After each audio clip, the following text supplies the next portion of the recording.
Kasama pala dito yung Grab food. Kita nyo na yung Grab expenses ko. 2, 3 for Grab expenses. May Grab food dyan. Yung mga 500.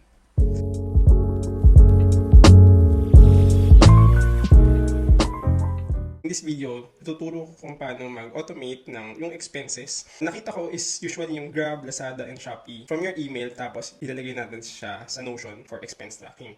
So ito yung agenda natin. I'll put on timestamps if applicable. Unahin muna natin yung create database. Yung database, gamitin natin siya sa Notion to track dun mapupunta yung mga input or yung makukuha natin from the email. So to start that, gawa tayo ng space, isang page, ganyan. Tapos gamitin natin slash command, slash, tapos table,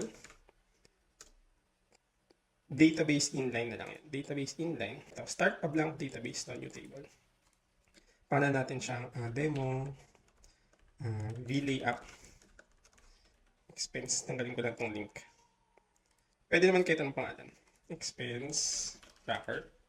Okay. Tapos, palitan natin yung properties ng date. Ito, edit. Yung type, gagawin kong date din. Okay, so may date na.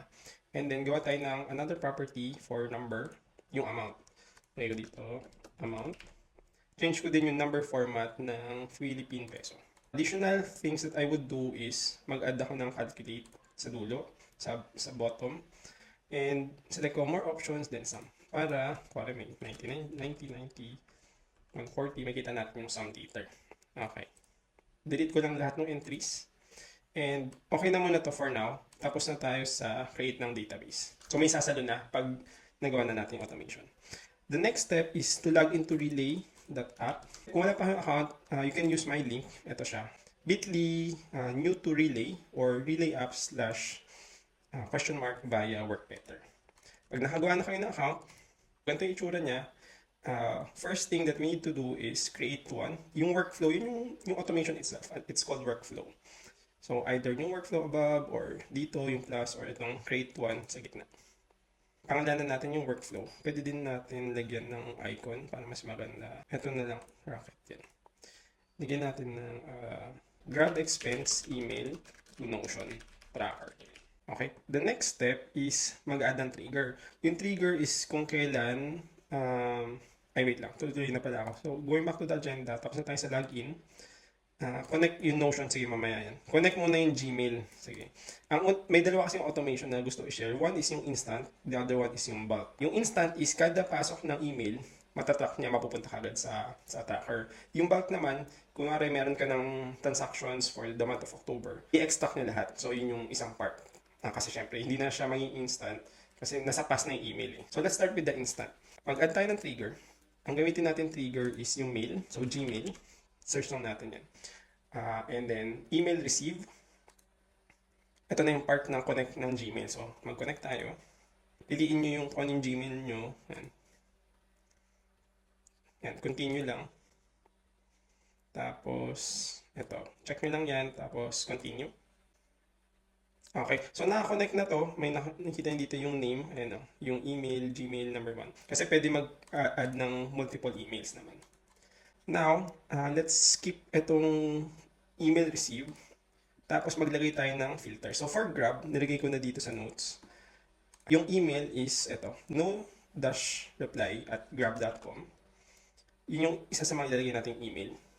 Para malaman niya kung anong email yung babasahin ng app or ng automation. Dito sa add filters, check natin yung from. Okay. Click naman natin itong select an email address. Tapos paste ko dito yung email. Click natin itong add no reply at grab.com. Okay. And then, mag-add tayo ng isa pa. Pindutin natin yung add end kasi it needs to be masatisfy niya yung both conditions or both filters for it to work properly. Yung next naman na natin ilalagay is yung subject. Subject is your Grab e-receipt. Okay. So, dito, subject. Contains. Tapos, pwede din yan, wala pala. Contains lang. Contains, ito yung nilagay natin subject. Okay, ngayon sa baba, may preview na siya kung ano yung mga latest na email na natanggap based from these filters. Pwede din natin i-check using the eye icon. So, ito kahapon. Tapos, okay, the next step, na-add na natin yung trigger. So, i-select na natin yung done. The next step naman is to get the information from the body ng email. For that, let's use yung click on add step, tapos AI. Gamitin natin yung extract. Ang maganda dito, compare sa ibang tools, is built-in na yung AI, hindi katulad sa iba na i-connect mo pa yung ChatGPT. Ito, automatic na siya connected dun sa account mo. Okay.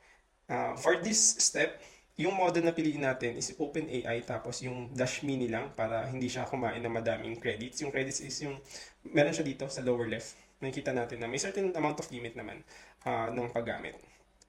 Okay. Yung next naman is yung sa extract from. Piliin natin yung from other values. And then, hanapin natin yung body. Okay. Ayun, naselect na natin. Yung next step is, click natin tong add custom instructions. Yung custom instructions nilagay ko na rin dito. Get total paid amount from this text.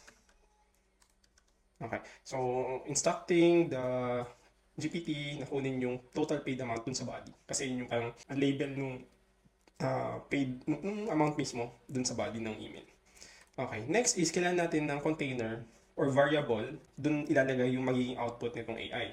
So, dito, click natin yung add output. Select natin yung number. Ayan. And then, lagyan natin total paid. Ayan. Pwede naman may space. Okay. Tapos, save. Okay. Okay na yan.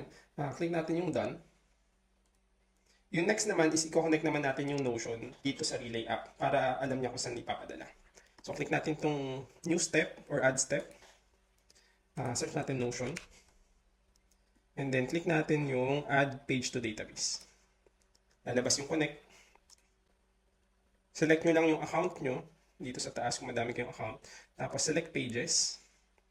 Yung select pages ay for this instruction, at dito muna tayo, email to expense tracker. So, kung mabalik tayo sa Notion, it is this page, email to expense tracker.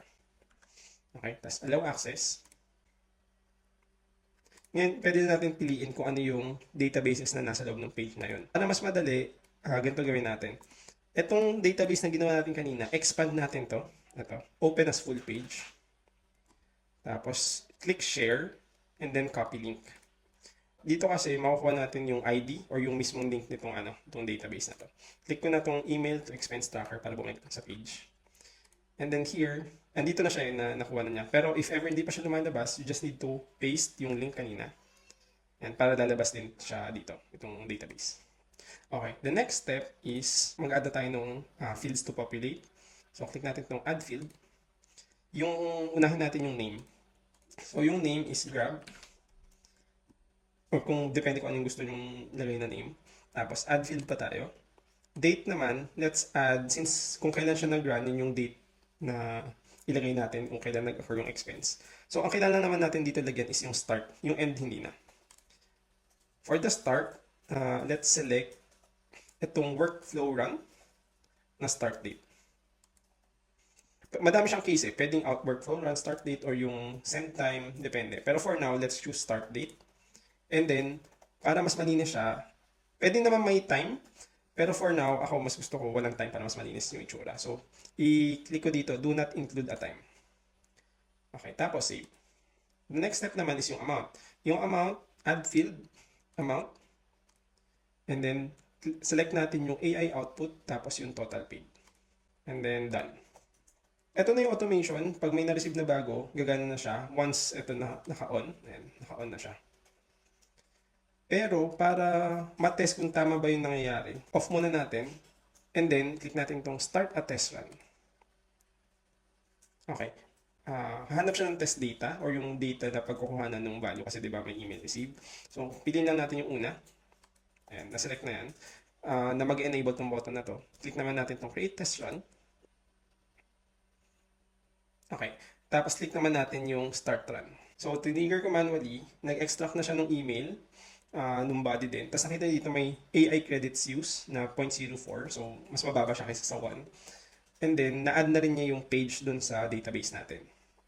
So, if we go there, pwede siyang i-open page or we can go to Notion. Tapos, refresh ko lang to.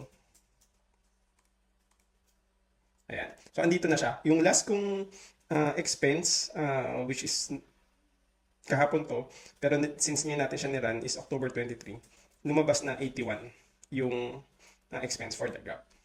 Okay, so tapos na tayo dun sa instant.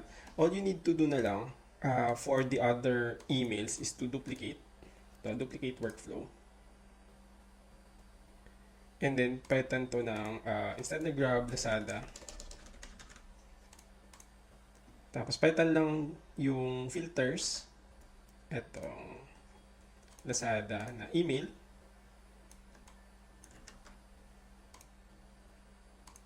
Delete ko to. Saka yung subject. Okay. Tapos makita mo na dito. Ayan. It's done. Yung instructions nandito din. Prompt. Get total VAT included from the email body. Okay. And then, dito na lagyan natin na. Instead na yung Grab, Lazada na lang. And ganun din for Shopee. Ayan. Subject, prompt. Okay. So, yun yung for instant. Let's go and discuss naman yung sa bulk. Sa bulk, let's create a new workflow. And then, let's add a trigger na start run manually. Ang input natin ay date, start date, saka end date. Okay. Next step ay Gmail. Find emails. Find emails. All matching emails in the list, yung dito sa emails to return. And then, based on sa options natin, let's take ulit yung Grab. Okay. Tapos, let's click on add filter. Select from, add the no-reply at grab.com email. Click on end. And then, let's add yung subject. Subject is the same thing. So, it's very similar dun sa instant. Fill na natin to. Okay, done.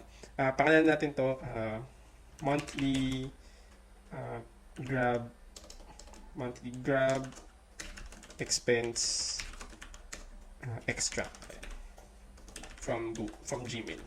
Yan, para descriptive. Okay, so this step, it would get yung list of emails. The next step that we should add is iterator. Yung iterator, ang ginagawa nito is yung lahat ng emails, iisa-isahin niya. So, from this emails list, once we add tong iterator na step, click on select list and click natin tong number 2 emails. Okay, done. Okay, click on done. And then, let's add another step. Dapat dito sa loob, itong blue, which means for each email, ito yung gagawin niya. Hindi dito sa labas. Okay, so add step. And then, yung kunin natin yung extract ulit. So, same thing. Get total paid amount, yung prompt. Dito, sa extract from, kukunin natin yung other values. And then, yung body. So, sige, ulitin natin. So, hindi itong iterator value. Iba yan. Iba din itong other objects. Let's go to other values. Tapos yung meron siyang arrows na parang circular. Tapos doon tayo sa body. Ibig sabihin nito, kukunin niya lahat. Kada isang body na makuha niya doon sa email na ina-iterate niya or paulit-ulit i-check. Tapos it's the same thing now na parehas ng ginawa natin doon sa instant.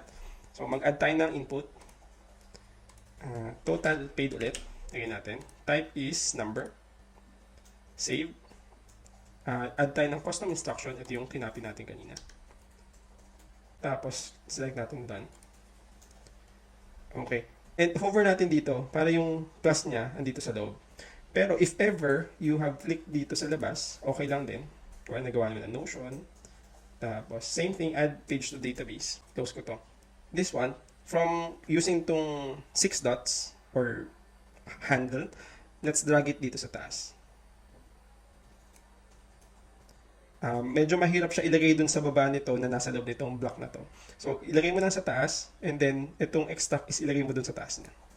Para andito siya sa baba. And configure na natin itong step number 4. Sa step number 4, pipiliin ulit natin yung database. Yan. And same thing, add field. Yung amount would be yung AI output, total paid. Date would be, Ito, medyo iba na to. So, hindi na siya yung run, pero let's select yung, sa reference date, select date, yung nasa email na send time. Nasa sa inyo na kung gusto nyo may time. For ako, hindi na lang, so do not include. Sige, for the sake of this example, check natin itong use time for reference date. Ayan. Save. Add another field for the name. Lagyan natin is grab. Okay. Next step is to test. And pag in-start run natin to, or hindi pala siya to test, no? I-start na natin siya. And pag start dito, remember nag-add tayo ng start and end date. Ipopopulate natin siya. Pwede dito na, right here, or when we click on run, start run, saka tayo pipili ng date. So gawin natin 2 weeks lang. So from Sunday, October 6 to October 19. Tapos click natin yung start run. Okay, so it's now running. Wait lang natin mag-load. Okay, troubleshoot lang natin to. Okay, masyado madami yung nakuha niyang email.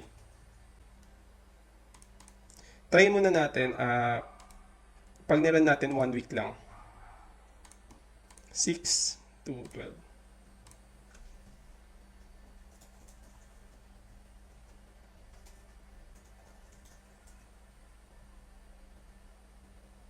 Okay, sige. May kulang pala. Yung end natin, dapat yung send time. And, tama, send time. Send time ulit yan. Kaya tayo nagpa-enter nung start and end time, kailangan gagamitin natin siya as filter dito sa pag-find ng email. So, dito sa select date, sa manual start, ito, start date at fixed time. Tapos ngayon natin 12 a.m. So, explain ko to. Comes after, so lahat ng magiging emails from the start date, which is yung pipiliin natin na start date, 12 a.m. moving forward. And then, comes before naman, so lahat ng before ng date. Select natin tong reference date, manual start is end date. At fixed time, select natin yung pinaka-mahaba, yung pinaka-lowest naman, which is yung 11:45. Okay. O yan. So, gagamitin na niya ngayon yung variable na nilagay natin dun sa pag-start ng run. So, click natin done. Publish. Okay, ano to? Delete ko na muna to. Kasi may mali dun sa configuration. Okay, so let's try that again. So, start run. Try na ulit natin yung 2 weeks. October 6 to October 19. Start run. Okay. Wait natin. So, may nakuha na siya. Tapos may 15 siyang nakuha na emails. Ni-extract na niya. Tingnan natin. Dapat mag-update na siya dito.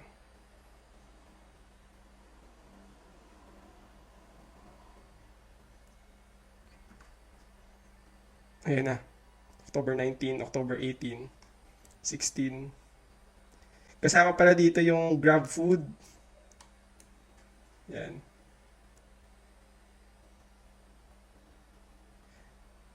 Okay, nakita nyo na yung Grab expenses ko.